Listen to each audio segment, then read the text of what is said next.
आता तरी पखवाज वाजल्याचा आवाज येईल, मग तरी पखवाज वाजल्याचा आवाज येईल, परंतु अजून काही आवाज येत नाही. मग का? मोक्ष मिळाला नसेल का? गुरुजींना मोक्ष मिळाला नसेल का? काय झालं असेल? जर मोक्ष मिळाला नाही तर का मिळाला नसेल, काय झालं असेल याचं कारण शोधत होते. मग आता ही गोष्ट सांगावं तरी कुणाला, असं त्या विद्यार्थ्यांच्या मनामध्ये विचार चालू होता. परंतु काही दिवसांनी विद्वान ऋषी पुन्हा त्या आश्रमाला भेट देण्याकरिता आले.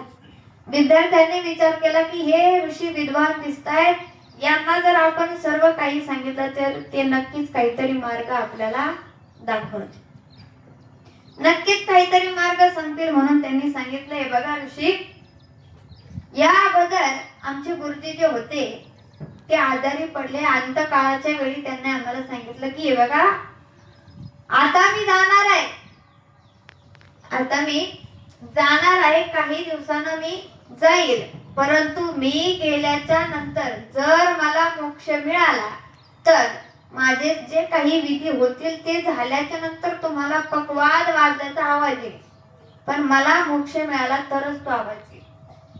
परंतु तो आवाज काय आम्हाला आला नाही. मग गुरुजींना मोक्ष मिळाला नाही का, आणि जर नाही मिळाला तर का मिळाला नाही, याचं उत्तर आम्हाला तुम्ही सांगा.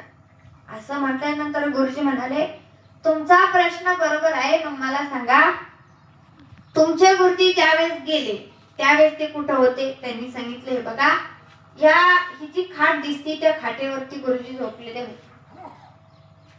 ते दुसरी त्या ठिकाणी जे गुरुजी आले ते सुद्धा त्या खाटावरती जाऊन झोपले.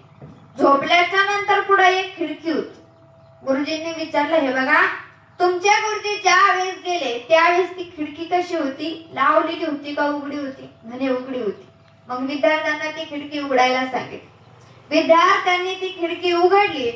आता ती खिडकी उघडल्याच्या नंतर बाहेर एक बोरीचं झाड होतं, तिला एक सुंदर असं बोर लागलेलं होतं, पिकलेलं बोर होतं, आणि त्या बोराकडे या गुरुजींचं लक्ष गेलं आणि त्यांना काय सर्व काही हकीकत कळाली की गुरुजी या ठिकाणी झोपलेले होते. समोरचं जे बोर आहे ते बोर खाण्याची इच्छा त्यांच्या मनामध्ये होती, म्हणून त्यांना मोक्ष मिळाला नाही.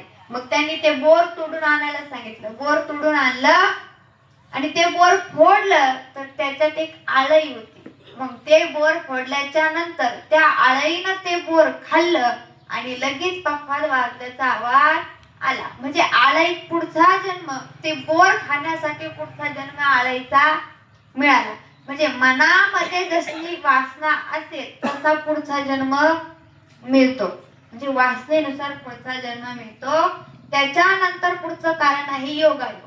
योगायोगानं सुद्धा पुढचा जन्म मिळतो. जसं उदाहरण प्रत्येकाला माहितीये की आंधळ्याच्या हातात योगायोगानं कावळा